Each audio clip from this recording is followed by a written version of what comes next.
بسم اللہ الرحمن الرحیم نحمدہ ونصلی علی رسولہ الکریم۔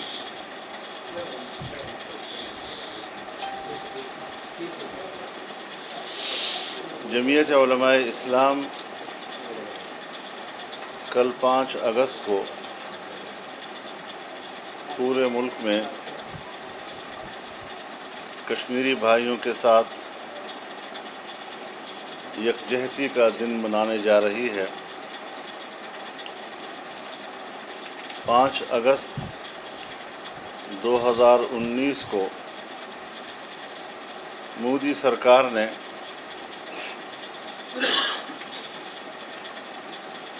انڈین مقبوضہ کشمیر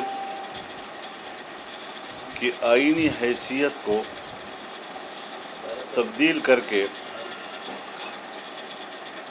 بین الاقوامی سطح پر کشمیر کی متنازع حیثیت ختم کر دی اور اسے باقاعدہ ہندوستان کا جغرافیائی حصہ قرار دیا۔ یہ ایک ظالمانہ اقدام تھا اور اس ظالمانہ اقدام کے نتیجے میں مودی سرکار نے کشمیریوں پر زندگی تنگ کر دی۔ وہاں 1 سال کے عرصے میں جس انداز سے انسانی حقوق پامال کیے گئے ہیں،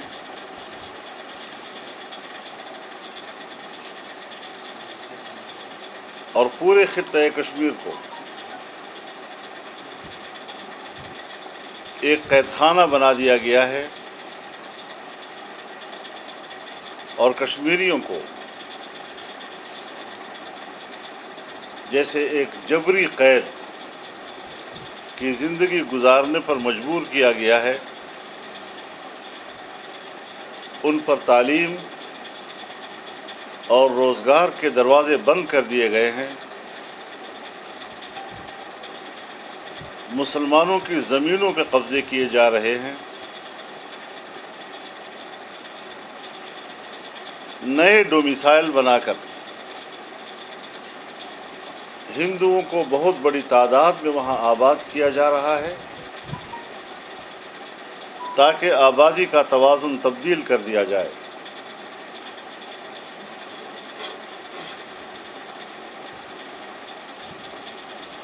اور ان اقدامات سے ہندوستان کا سیکولر چہرہ مسخ ہو کر سامنے آیا ہے۔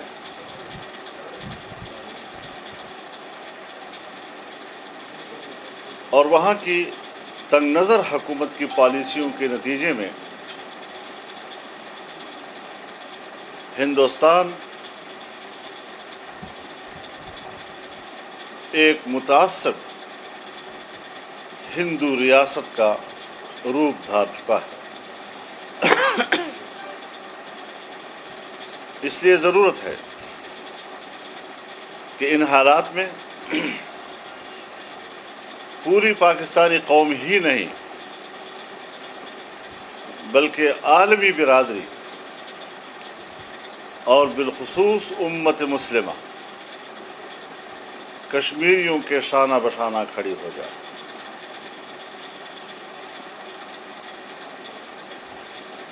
ہندوستان کے ظالمانہ پنجوں کو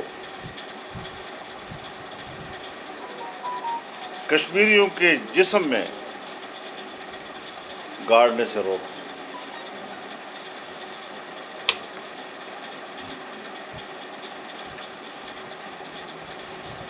جہاں ہم اپنے کشمیری بھائیوں کے ساتھ یکجہتی کا اظہار کر رہے ہیں، مجھے انتہائی افسوس کے ساتھ کہنا پڑ رہا ہے کہ ہمارے حکمرانوں کی پالیسیاں اور ان کی وقتی مصلحت پسندیوں کے نتیجے میں کشمیریوں کے آزادی کے خواب چکناچور کر دیے گئے۔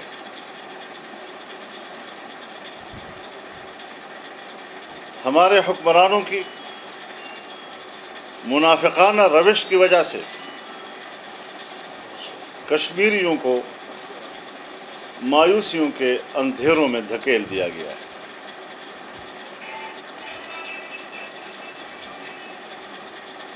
آج کشمیر فروش حکومت مگرمچھ کے آنسو بہا رہی ہے۔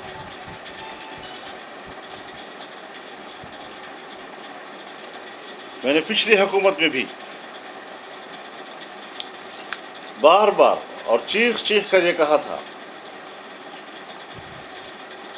کہ فاٹا کے سٹیٹس کو تبدیل کرنے سے پہلے فاٹا کے عوام سے پوچھا جائے، اور اگر آپ فاٹا کے عوام سے نہیں پوچھیں گے تو کشمیر کے حوالے سے آپ کا حق خود ارادیت اور وہاں پر رائے شماری کا موقف کمزور ہو جائے گا۔ پھر وہی ہوا جس کا ہم پہلے رونا روتے رہے، اور جب ایسا کیا گیا تو آپ کو معلوم ہونا چاہیے کہ ہندوستان نے اپنے آئین کے آرٹیکل 370 کا خاتمہ کر کے کشمیر کے اسپیشل سٹیٹس کو ختم کیا۔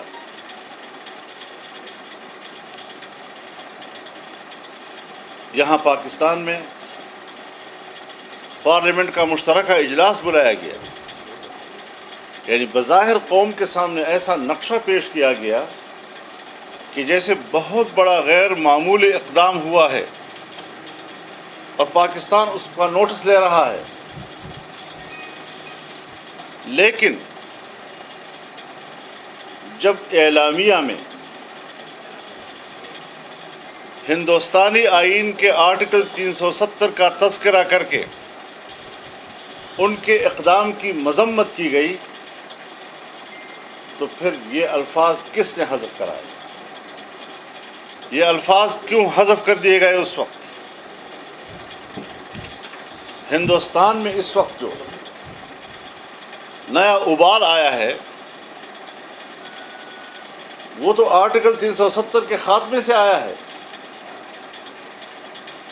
اور میرے سامنے سال ہا سال پہلے کشمیری قیادت اس بات کا تذکرہ کرتی رہی ہے کہ اگر آرٹیکل 370 ختم کیا گیا تو اس سے ہماری تحریک بری طرح متاثر ہوگی۔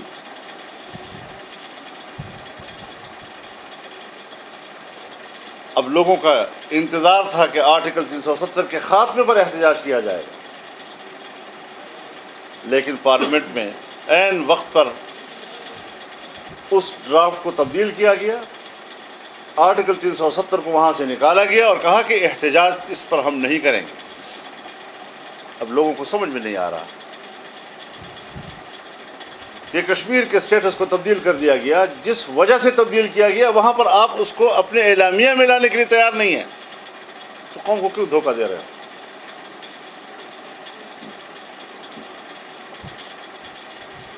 لہٰذا وہاں کے سٹیٹس کو تبدیل کرنے میں ہمارے حکمرانوں کی خاموش حمایت اس وقت ان کو حاصل رہی،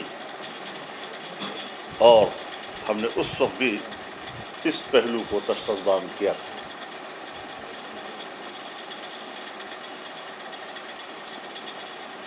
پھر آپ بتائیں کہ ان غداران کشمیر کے ساتھ ہم کیسے بیٹھے ہیں اور کیوں کر بیٹھے؟ کہتے ہیں کہ قومی ایشو پہ بیٹھنا چاہیے۔ ہم کہتے ہیں اس قومی ایشو کو تباہ کرنے میں سب سے بڑا کردار انہی حکمرانوں کا ہے، ہم ذمہ دار ان کو ٹھہرا رہے ہیں، اور آپ ہمیں کہتے ہیں کہ آئیے اس میں ہم بیٹھیں، یعنی ان کے تمام اس قسم کے ناجائز کاموں کی ہم سپورٹ کریں، ان کو حمایت دیں، تو ہم موجودہ حکمرانوں کی اس پوزیشن کو ریکگنائز نہیں کر سکتے۔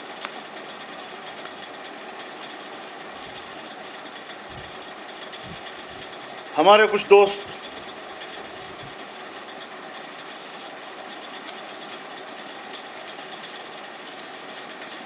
شریک بھی ہوئے ہیں، لیکن جب ہم کوئی غلط فیصلہ کرتے ہیں تو کب تک ہم قوم کے عظیم تر مفاد کے الفاظ میں لپیٹ کر اسے قوم کے سامنے پیش کرتے رہیں گے؟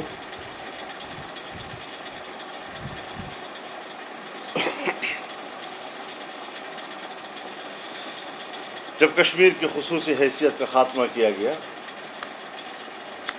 تو اس وقت اپنی سفارتی سرگرمیوں میں 100% سے بھی زیادہ تیزی دکھانے کی ضرورت تھی، لیکن ہم نے معمول کی سفارتکاری سے بھی سفارتکاری کے ٹیمپریچر کو کم رکھا، اور چند ممالک کے ساتھ ٹیلی فونوں پہ رابطے کو ہم نے بتایا کہ ہماری بہت بڑی سفارتکاری ہو رہی ہے۔ تو یہ وہ ساری چیزیں ہیں جو ہمارے مد نظر ہیں، لیکن میں آج اپنی گفتگو کو کشمیر کے اس موضوع تک محدود رکھنا چاہتا ہوں۔ میں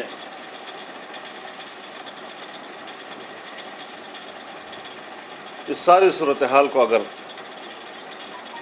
ایک شعر میں بند کر سکوں اور آپ اس پہ اعتراض بھی نہ کریں تو بہتر ہوگا کہ جو لوگ شریک سازش تھے، ہم نام بھی ان کا کیسے لیں، کچھ ان میں دوست پرانے تھے، کچھ باعزت ہمسائے تھے۔ وہ تاریخ بے نقاب کرتی ہے بعض دفعہ، ضروری نہیں ہے کہ اپنے الفاظ میں اس کو بے نقاب کیا جائے، تاریخ بڑی برہم چیز ہوتی ممکن ہے۔ ہے آپ کا بیان ہی تاریخ کا حصہ بن جائے۔ میں نے تو اسی لیے شعر میں اپنی اس بات کو محصور کرنے کی کوشش کی ہے۔ مولانا صاحب بعض حلقے یہ کہتے ہیں کہ کوئی نئی تحریک شروع کرنے والے ہیں آپ آنے والے دنوں میں؟ دیکھیے، میں آپ سے ابھی شاید ہم اپنے موضوع سے پھر ہٹ جائیں گے، اس پر انشاءاللہ کسی دوسرے موقع پر تفصیل سے گفتگو کریں گے۔